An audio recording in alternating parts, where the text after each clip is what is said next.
발바닥 가운데가 아파요. 발바닥이 찢어지는 느낌이 나요. 아침에 일어나서 첫 발을 디딜 때 너무 아파요. 노화로 인해 중장년층에서 자주 일어나는 발바닥 통증이 젊은 층에서도 증가하고 있습니다. 나의 일상과 가장 밀접한 관계인 발을 별 대수롭지 않게 생각했다가 걷지도 앉지도 못해서 뒤늦은 후회를 하는 경우가 생기곤 하는데요. 하루 5분만 투자해서 제2의 심장, 발을 지킬 수 있는 방법을 소개해 드리겠습니다. 영상에 들어가기 전 구독, 알림 설정을 해두시면 온전히 당신의 편이 되어 당신을 도와줄 지푸라기를 얻으실 수 있습니다. 발바닥은 평평하지 않고 둥근 아치형입니다. 일반 동물과 달리 이족 보행을 하는 인간은 체중 전체를 발바닥의 아치형이 지탱하기 때문에 항상 많은 압박을 받습니다. 이 아치형을 유지하기 위해서 다양한 근육과 힘줄, 인대, 신경들이 존재하는데 전신에 비해 작은 크기의 발이기 때문에 신경을 써주지 않으면 각 요소들에 염증이 생기거나 이상이 생기는 경우가 많을 수밖에 없습니다. 발바닥의 통증을 크게 세 부분으로 나눠서 가운데와 앞쪽, 뒤쪽 중 통증이 어디에 집중되어 있는지를 봅니다. 위치에 따라서 의심되는 질환이 다를 수가 있습니다. 발은 가운데가 움푹 들어가 있는데 이 부분이 찌릿찌릿하고 당길 때가 있습니다.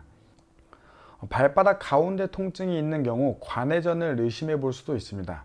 신발의 바깥쪽이 빨리 닿는다면 가능성이 큽니다. 관회전은 안짱다리라고도 하는데요. 걸음걸이가 안쪽으로 돌아가는 것입니다. 좋지 못한 걸음걸이 중에 하나입니다. 관회전인 상태를 오래 유지하면 근육과 힘줄, 인대 등에 무리가 갑니다. 그로 인해서 염증이 생기고 손상이 가면 발바닥 가운데가 아플 수가 있겠죠. 더불어서 무릎과 엉덩이, 허리까지 통증이 나타나는 경우가 많습니다. 관회전은 걸음걸이 교정을 받지 않으면 근본적인 해결이 안 되기 때문에 교정 치료를 받아야 할 수 있습니다.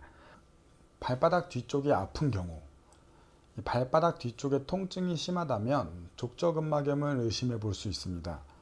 발바닥이 찢어지는 듯한 고통이 느껴집니다. 족저근막은 발 뒤꿈치의 뼈에서 발가락까지 연결되어 있는 굵은 섬유띠입니다. 이 근육은 발의 아치 형태를 유지시켜주는 역할을 하는데요. 이 족저근막염이 생기면 걸을 때마다 발바닥이 상당히 아픕니다. 특히 아침에 일어난 직후에 첫걸음의 통증이 크다면 족저근막염을 의심해 볼 수 있습니다.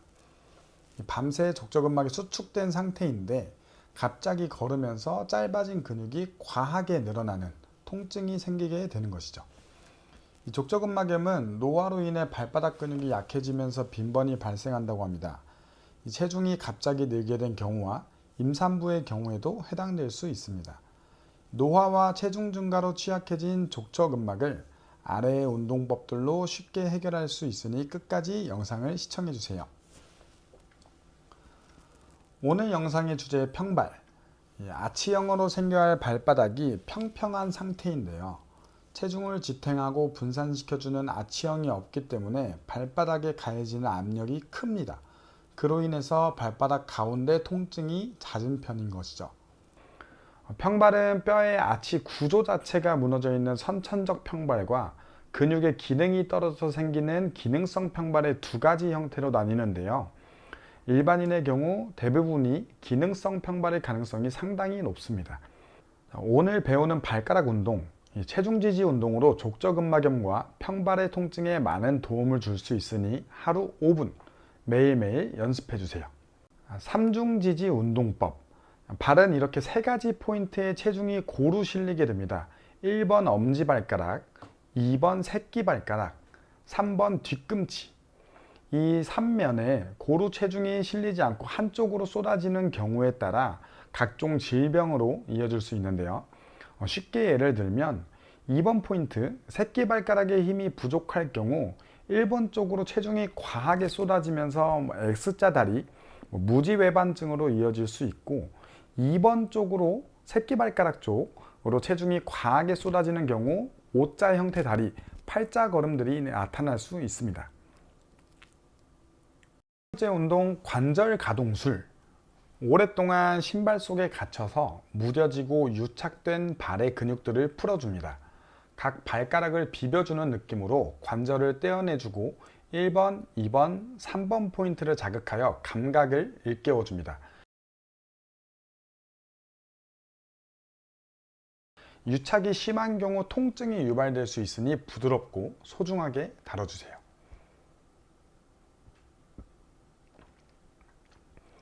두 번째, 방향 설정해주기.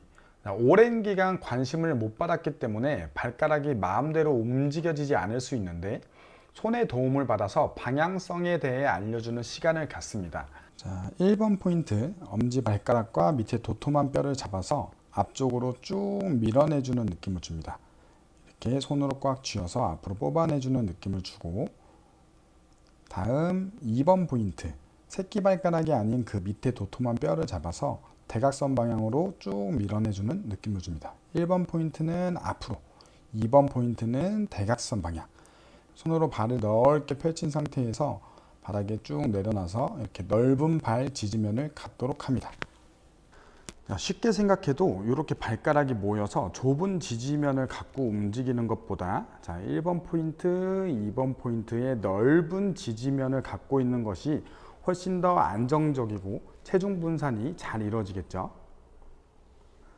세 번째, 발가락 가위바위보.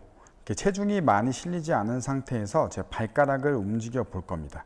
엄지발가락을 들어 올릴 때에는 그냥 이렇게 들어 올리게 될 경우 발가락이 이렇게 꺾여질 수 있어요. 이때 나머지 네 발가락을 지그시 눌러주면서 들어 올리게 되면 이렇게 꺾이지 않은 일직선의 형태로 들어 올려지게 됩니다. 그래서 엄지발가락을 이렇게 들어 올려서 가위의 형태, 그 다음에 반대로 엄지발가락을 눌러주고 나머지 4개의 발가락을 들어주는 연습을 할 거예요.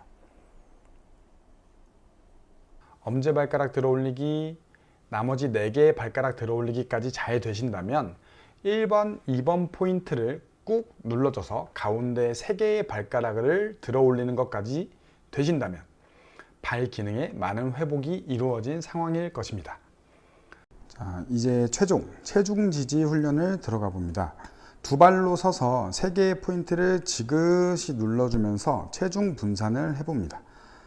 자, 이때 주의하실 건 이렇게 잡아당긴다라는 생각을 하게 되면 아치에는 변화가 없고 손가락만 구부러지게 됩니다. 이렇게 지그시 눌러주는 느낌을 줘서 아치를 확보해야 되는데 이 손과 마찬가지로 발 또한 자꾸 잡아당기는 힘만 주게 되면 이렇게 발가락만 꺾이게 되고 이 아치에는 크게 변화가 일어나지 않습니다.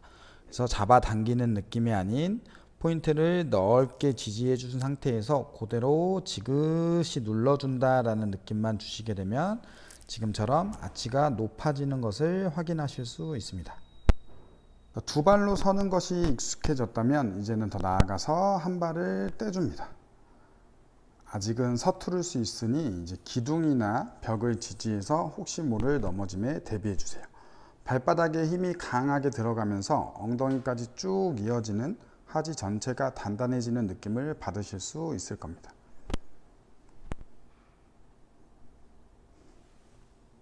추가 팁! 여기까지 해내셨다면 이미 여러분은 발바닥에 지푸라기를 건네준 것이나 다름없습니다. 고생하셨습니다. 조금 더 강한 운동을 원하신다면 한 발 지지 상황에서 두 눈을 지그시 감아주세요. 우리의 몸을 통제하는 능력 중 크게 중요한 역할을 하는 시각, 청각, 감각 중에서 시각 능력을 차단하면 나머지 감각과 청각이 더 많은 일을 담당하게 되어서 발바닥의 감각을 더 느껴내실 수 있습니다. 무너진 나의 발 건강, 위의 단계로 나아가 보시고 다음 영상에서는 발 지지 훈련이 스쿼트와 무릎 건강에 어떠한 영향을 미치는지 살펴보도록 하겠습니다.